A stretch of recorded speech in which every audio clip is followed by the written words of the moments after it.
How's it going, guys? Today is just another day down here in the shop. Rudnick just left today, so we're gonna go ahead and just start working on it today. I told him we should probably be mostly done with it by the end of the week, so if I just keep on it and do a couple of things here and there every night, the thing should be done basically by the end of the week. So tonight what we're gonna do is we're gonna do the oil system. That entails putting the oil filter relocation on it, putting the oil cooler on it, mounting that up, and just going through the system and making sure it's all good. He's also running a very, very small oil pan in this. So Roberto, I'm gonna have him talk about what we're going to do with the oil so that he is constantly running the right amount of oil in the car for when he's tracking it. And then tomorrow we'll do the fuel system, and then we'll go through and we'll do the radiator and do all of that. Then we'll do, what else we got? We should have the drive shaft maybe by the end of the week. So I don't know about that, but we're gonna definitely, when the drive shaft comes in, that's literally gonna be almost the last piece to put in. But other than that stuff, Roberto has a bunch of stuff he has to do. He's got to put a lot of time into doing the electrical stuff because that is still kind of wishy-washy going through all that. Carlos has to do some stuff on the inside with the dash, and yes, so let's just go ahead and jump right into this. Roberto, so go ahead and tell the folks what you're going to do with the oil so that it stays constantly. You said you were going to do something about the filling. For the we're just going to overfill it a little bit. So we're going to figure out where, at what point, how much oil we can run without any sort of oil pressure loss from oil hitting the crankshaft. So when an engine's running and your oil level's here, the second you turn your engine on, now that oil is circulating through the engine. So your oil level at the pan now goes to here. Yes. So we need to figure out what it can hold while it's circulating and put that amount in. So that won't disturb anything while the car is not running then? Well, the idea of it is if you're on a track or you're doing anything that you're feeling G's, whether in any direction, right? Oil is going to be moving around. Yeah. So you want, no matter where the oil is being loaded on your oil pan, you want there to be enough for the sump to pick up and circulate through the engine. So overfilling the track car lets you, it's an easy way of getting past that. Now, if I'm not mistaken, this is baffled. So there are windows and things that's going to keep the oil where we want it. But I mean, as many things as you can do to keep oil in that engine circulating, do it. Got it. And then just a little overview of why we're going to be using a oil cooler. Okay, so you're at a track. The more you run it, the hotter it gets. Because at a certain point, oil gets too hot, it loses its ability to lubricate, and its viscosity goes down. So this is going to ensure that the chances of that happening are a lot less. So we're going to keep the oil cooler, we're going to keep the oil thicker, and it's going to be able to do its job more efficiently. Gotcha. So guys, we're basically going to be doing the same thing that we did on the 180. We're going to relocate the oil filter, put this oil cooler on, and just run all the lines. So we're going to go ahead and just jump right into this. That was just little details of what we're actually going to be doing, but now we can just jump right in. We're going to install we're going to get the oil filter relocation kit already. So this is just an eBay one. So what Roberto likes to do is let these things never have the chance of leaking. Plus these things are super cheap. Yeah, they're cheap. I mean, they're just billet, pieces of aluminum that just so happen to be oil filter relocation.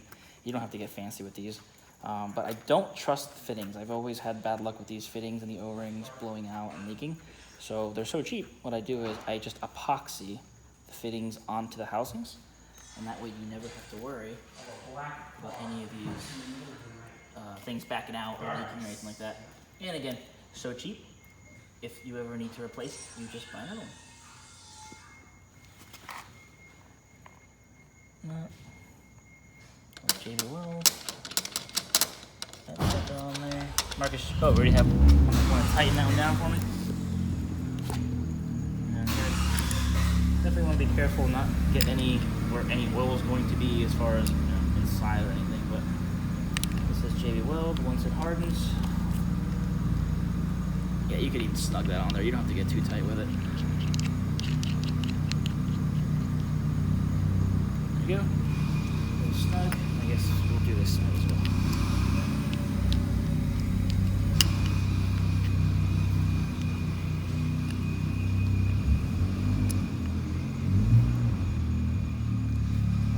security. that one down.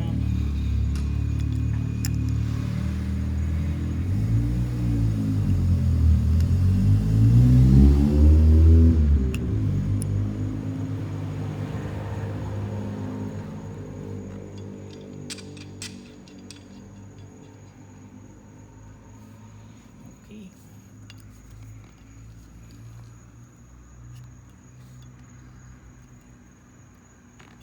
That's it. There you go.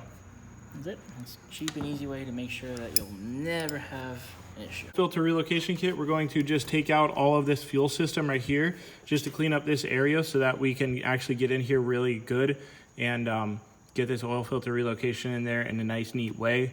We'll probably put both of them right around in here in this area, and then we'll route the lines down to a V-mount. I guess Roberto wants to do a V-mount down on the bottom.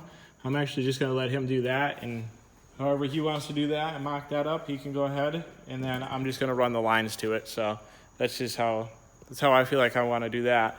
But we're gonna go ahead and take this fuel system out right now.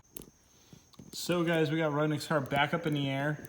We got a nice little pile going over here too. This is the old fuel system that I took out. We're gonna use all these AN fittings though, but we're gonna not use this braided Don't do this. rubber hose. It's dangerous. We're also gonna use this piece right here. He's gonna get a new fuel pressure regulator, and then we're gonna use the flex fuel sensor right there. But all the rest of this stuff is gonna be redone. And then there is a bunch of other stuff that is going to be redone on top too. I already have rerouted the injector cables, and instead of having them run along the top of the manifold, I had them run from the bottom and then up and in.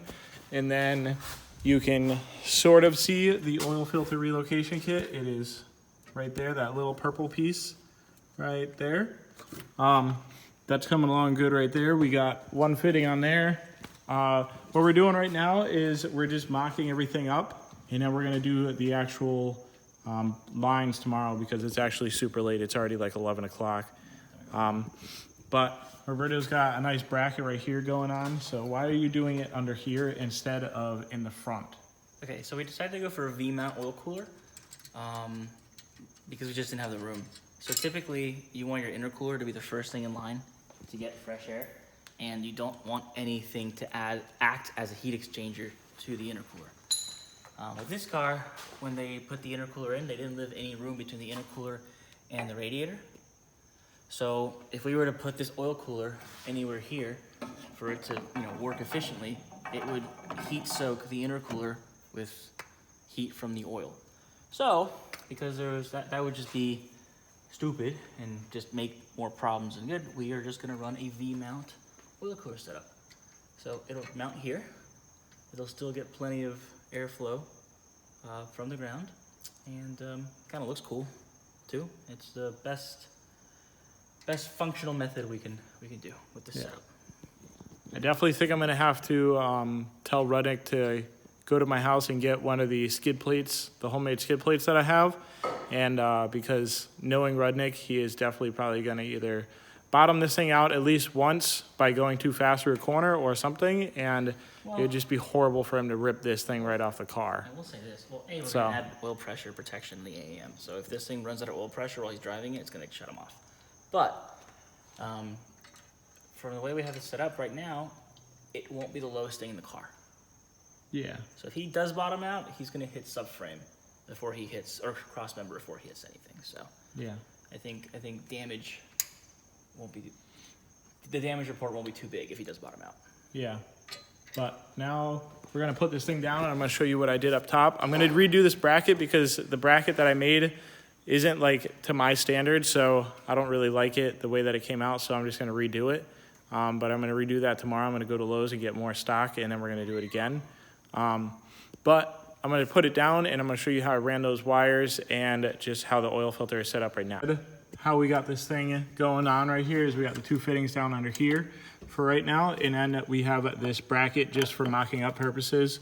We're definitely gonna redo this one right here. We're not gonna run a spacer plate to get it up to this height. We're just gonna run one plate right down to there.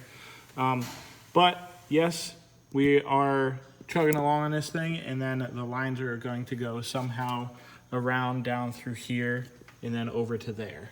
And then, like I said, I have these things rerouted through here instead of having them how they were along the top up there.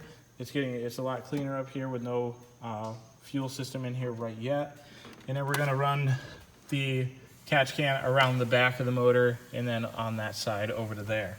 So that's how that stuff is gonna go. And then we are going to move the clutch master cylinder from right here to over into here, and then we're gonna run a line through the back to there. The way this thing was ran before, this little grommet that goes into here, right here, this little plug was actually in upside down and not even in the right way. So I flipped that around and got that in there the right way. And now we're gonna just run that over to there. But that's for tomorrow, or maybe even Wednesday. So I think that's about it though, guys. We're chugging along, we're making some progress on this thing. We're mocking things up, getting things done. Rudnick, I hope you're happy with this stuff. But that's about it though, guys. If you guys liked the video, don't forget to subscribe, hit the like button, comment, share it, do all the good stuff. More to come on Rudnick's car and my stuff as we go.